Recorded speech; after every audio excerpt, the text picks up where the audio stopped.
ಇವತ್ತು ನಾನು ಮಾಡುವ ರೆಸಿಪಿ ಬಂದುಬಿಟ್ಟು ಮರುವಾಯಿ ಪುಂಡಿ. ಮರುವಾಯಿ ಕ್ಲೀನ್ ಮಾಡಿ ಇಟ್ಕೊಂಡಿದ್ದೇನೆ. ಇದಕ್ಕೆ ಬ್ರೌನ್ ರೈಸ್ ಬೇಕು. ಬ್ರೌನ್ ರೈಸ್ ಕಡ್ದಾದ್ಮೇಲೆ ಹೀಗೆ ಸ್ವಲ್ಪ ಬಿಸಿ ಮಾಡಿಕೊಳ್ಬೇಕು.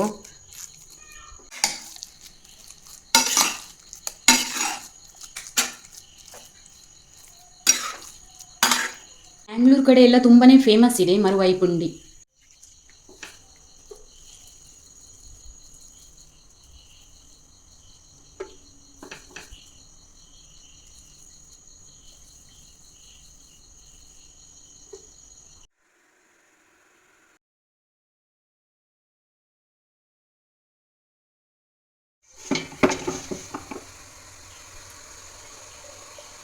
ತುರಿ, ಈರುಳ್ಳಿ ಹಾಕ್ಕೊಳ್ಬೇಕು, ಕೊತ್ತಂಬರಿ ಬೀಜ, ಹಳದಿ, ಖಾರದ ಮೆಣಸು, ಮೆಣಸಿನ ಹುಡಿ ಸ್ವಲ್ಪ, ಈರುಳ್ಳಿ, ಸ್ವಲ್ಪ ಹುಣಸೆ ಹಣ್ಣು.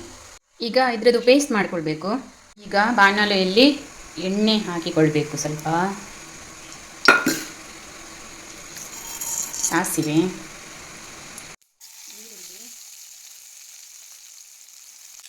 ಇದಕ್ಕೆ ಮರುವಾಯಿ ಹಾಕಿಕೊಳ್ಬೇಕು. ಉಪ್ಪು ಹಾಕಿಕೊಳ್ಬೇಕು. ಇನ್ನು ಇದಕ್ಕೆ ರುಬ್ಬಿದ ಮಸಾಲೆಯನ್ನು ಹಾಕಿಕೊಳ್ಬೇಕು. ಚಂದ ಕುದಿ ಬಂದ ನಂತರ ಇದಕ್ಕೆ ಕಟ್ ಮಾಡಿಕೊಂಡಿರುವಂತಹ ಪುಂಡಿ ಅದನ್ನು ಹಾಕಬೇಕು.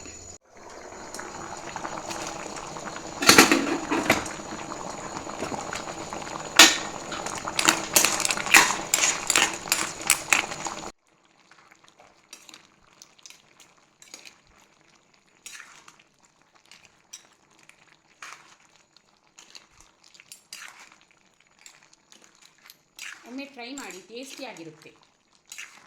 ಕೊತ್ತಂಬರಿ ಸೊಪ್ಪು ಹಾಕಿಕೊಳ್ಬೇಕು ಸ್ವಲ್ಪ. ಈ ರೆಸಿಪಿ ಇಷ್ಟ ಆಗಿದ್ದರೆ ಕಮೆಂಟ್ಸ್ ಮಾಡಿ ಹೇಗಿತ್ತು ಅಂತ. ಲೈಕ್, ಸಬ್ಸ್ಕ್ರೈಬ್ ಮಾಡಿ.